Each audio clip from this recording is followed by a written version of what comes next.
See, I think that's where people get confused, though. And we've heard Tony Gwynn say before, talking about pulling the knob, or there's a Hmm. famous video online when he was the coach at San Diego State and he was talking to a group of campers, a group of kids, and he was saying how you shouldn't chicken wing, meaning you shouldn't let that Hmm. front elbow fly up.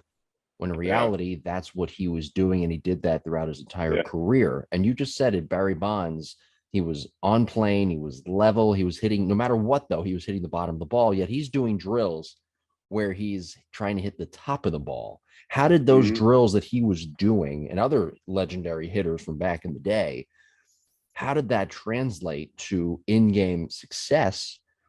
But also that other intangible where they weren't they weren't hitting the bottom. He wasn't hitting the bottom or the top of the ball. He was hitting the bottom of the Yeah. ball, yet he was still trying to hit the top of the ball. Yeah.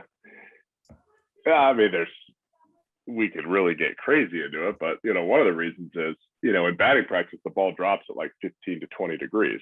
Mm-hmm. So you can drop your barrel, swing up 15, 20 degrees and hit the ball well.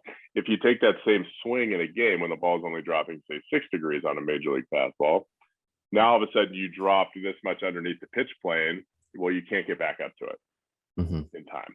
So it doesn't work. So a lot of times you have to try to stay on top because of that pitch. So if you train hitting the bottom half of the ball a lot, so there's a guy that Nolan Gorman, who you probably, I think that's his name, right? He was a Mm-hmm. first rounder a couple of years ago and doing really, really well for the Cardinals. And when I saw his swing in high school, he was a guy that really launched balls.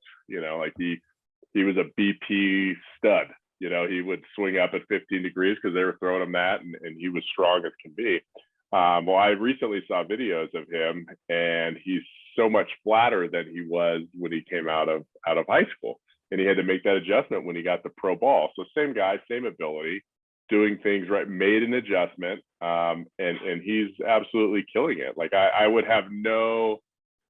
Looking at his swing now, I'm like, that swing plays at the major league level. When I saw it a couple of years ago, I said that swing does not play at the major league level. He's going to need to make adjustments.